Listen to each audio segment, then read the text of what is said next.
Hello, fasting enthusiasts. Welcome back to Superior Mind Body Health Podcast and a YouTube channel if that's where you're watching. Today, we are delving into a crucial aspect of fasting that we all face at some point or the other, and that's dealing with those persistent urges.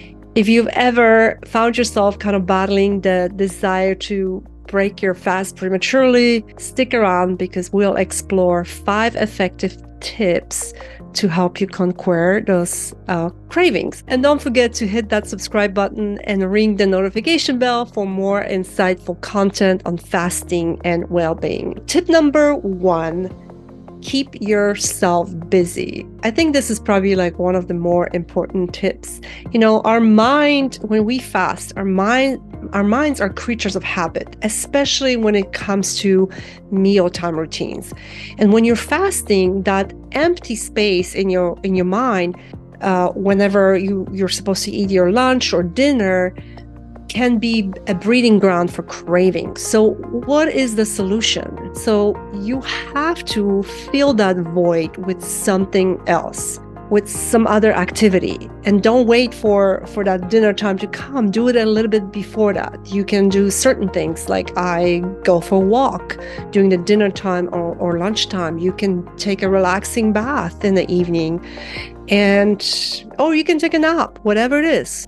So find what works for you and make it like a fasting ritual when you start your fast, whether it's, in one day or 24, 36, 72 hour, whichever one. Find a routine that works for you. All right. Tip number 2, avoid the kitchen and work break room. This tip is resisting the temptation of the kitchen and the break room. It's easy to torture yourself by being in the epicenter of food preparation or sitting with others while they're eating. And I used to do that initially. Like I would go to work and I would just sit there and I would lie. People were like, "Are you not eating?" And I would lie and say, "Oh, I already ate." Even though I said that and I was just drinking water or coffee, it was still hard to be there around all those smells. And actually, the smell of food or preparing food can increase your gastric juices, your gastric secretions, because your body is preparing for digestion of the food. So sometimes people during the fast, when they're around a lot of food or the smell of food, they can get a heartburn because they have so much more gastric juices because your stomach is ready for food. So I would do the same thing. I would, instead of sitting in the break room, I would go for a walk. I would go and walk around the hospital, or you can walk around the office building. Or there's times when I didn't feel like walking and I just went to my car and just sat there in a solitude and just took those little mindful moments to just like breathe and just relax for a second. So let me know what's helpful for you. What do you do, when your family is cooking dinner? Obviously, sometimes if you are the one cooking dinner for your family, you can just go and take a bath and let the kids make dinner, right? So you don't really have a choice. So you have to do that. But, what creative ways have you found when it comes to food preparation or being in a break room at work? Let me know. I'm curious to hear. Number 3, this is a big one, and it was a big one for me, and I still to this day practice. It is cleaning out your pantry. Out of sight, out of mind, right? If certain foods trigger you, it's time for a pantry purge. So share your experience of decluttering your own pantry and the impact it had on your success. But better yet, consider just not keeping those items that are hard to resist at home. Clutter-free pantry is not only visually satisfying, but it also contributes to your fasting triumphs. Whether it's certain types of foods, for some people could be, wine. When I used to drink wine, I wouldn't keep any bottles in my house. If I really wanted some, I would go to the store and get it. But it was more of a production.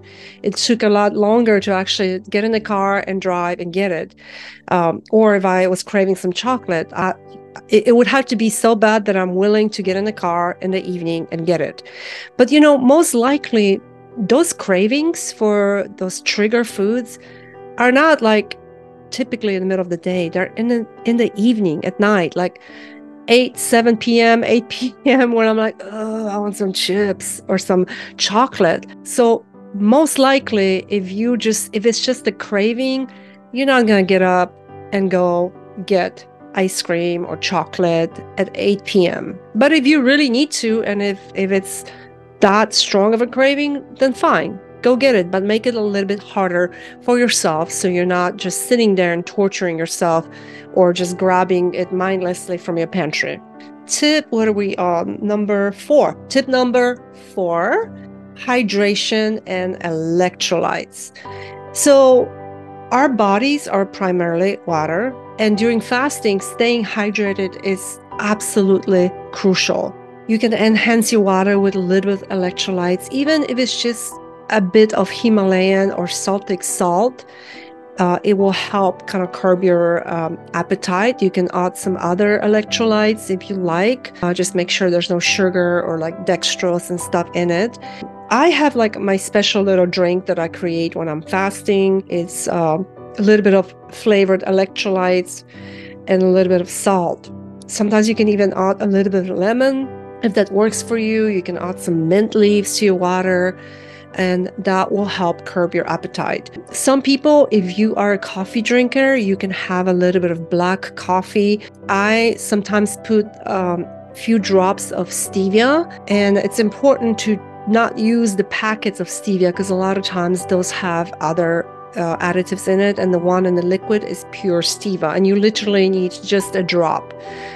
So you want to make sure that it's a pure stevia if you're going to use it.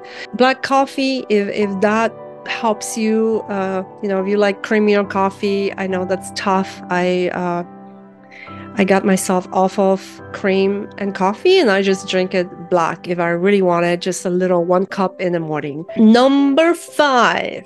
So this is a big one, and this was a big one for me when I started fasting. And this is to join a fasting community. And when I started fasting about 5 years ago, fasting wasn't that popular. Like, people didn't talk about it, even though it's been utilized for ages for religion purposes and stuff. But I personally didn't know anyone that fasted for 3 days ever.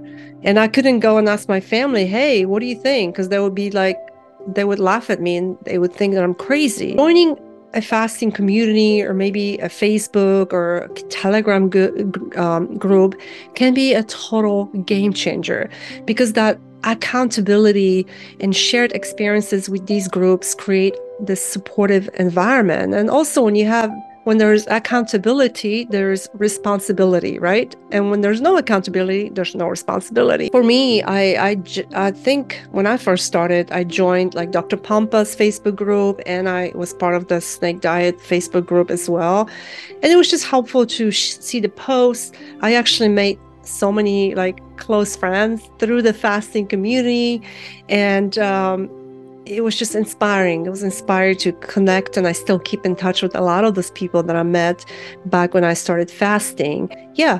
And also, if you are looking for even more intimate fasting community, check out the link in the bio for details about my private fasting circle.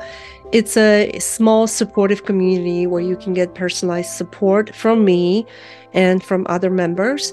You can join weekly group fasts. Those are also very helpful, because when you're fasting with 10, 20 other people, you're less likely to just throw in the towel. You're like, okay, the other girls are doing it. They're struggling through it too.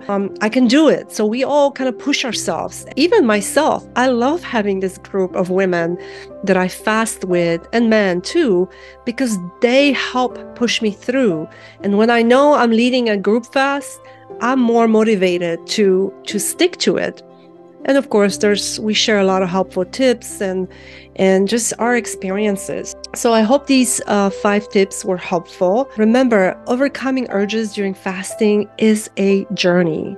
It's one that we are all navigating together. So experiment with these tips. Find what works best for you. Don't just throw in a towel because you had a craving and it was hard. Share your experiences with me in the comments. Message me on Instagram. Let me know. Was it helpful? Well, if you found this video helpful, don't forget to give it a thumbs up, subscribe, and share it with fellow fasting enthusiasts. And until next time, happy fasting and stay strong on your journey to well-being. Take care.